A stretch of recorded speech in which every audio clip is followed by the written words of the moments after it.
चला मैत्रिणींनो, आज आपण बनवूया छान अशी सुंदर पावभाजी। कधी न खाणारे मुलं चविष्ट आवडीनं खातील आणि नक्की ट्राय करा तुम्ही। यामध्ये मी खूप साऱ्या पालेभाज्या घातलेल्या आहे, ज्या मुलं कधी काय आवडीनं खात नाही, पण या भाजीमधून सगळे विटॅमिन लेकराला मिळतात।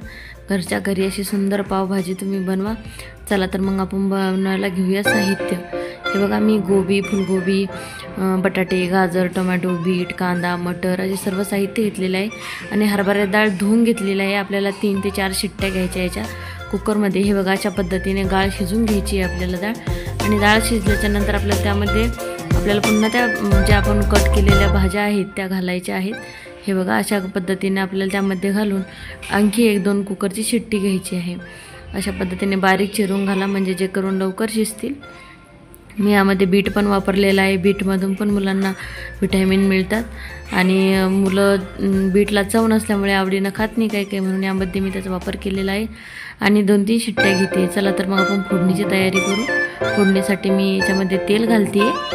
तेल घातल्याच्या नंतर आपल्याला बारीक चिरलेला कांदा वगैरे घालायचा आहे आणि मी मसाल्याचं साहित्य पण रेडी करून घेतलेलं आहे। हे बघा, चला तर मग आता कांदा आणि टोमॅटो पण परतून घेऊ। कांदा टोमॅटो कमी फ्लेमवर परतल्यानंतर आपल्याला त्यामध्ये मटर घालून घ्यायचे आहे।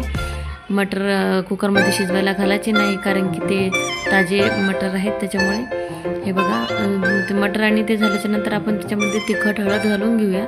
तिखट हळद व्यवस्थित झाल्याच्या नंतर आपल्याला त्यामध्ये थोडासा गरम मसाला वापरला तरी चालेल, ऑप्शनल आहे। मी थोडासा घातला आहे आणि थोडासा पावभाजी मसाला घालायचा आहे, म्हणजे मसाल्याला छान चव येईल। आणि त्यामध्ये थोडंसं पाणी ॲड करून आपल्याला थोडंसं शिजवून घ्यायचं आहे।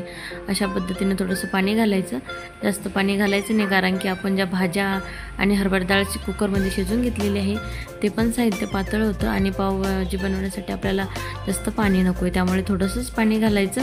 हे बघा, अशा पद्धतीने होऊ द्यायचं। आता हे बघा, भाज्या आपल्याला सर्व व्यवस्थित शिजलेल्या आहे, त्याच्यामुळे रईच्या साहाय्याने किंवा हँड मिक्सीच्या साहाय्याने तुम्ही व्यवस्थित हे करून घ्यायचं, हलवून घ्यायचं। हे बघा, अशा पद्धतीने आपली जास्त पातळही नाही आणि जास्त घट्टही नाही, अशा पद्धतीने मी आपली भाजी बनवलेली आहे। त्यामध्ये वरतून आपल्याला थोडंसं चवीनुसार मीठ घालायचं आहे आणि पावभाजी मसाला घालायचा आहे, जेणेकरून आपली टेस्ट एकदम छान येईल। हे बघा, अशा पद्धतीने पावभाजी आपली तयार झालेली आहे।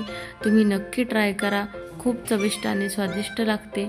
आणि अशा आपल्या नवीन व्हिडिओ पाहण्यासाठी लाईक करा, सबस्क्राईब करा। धन्यवाद।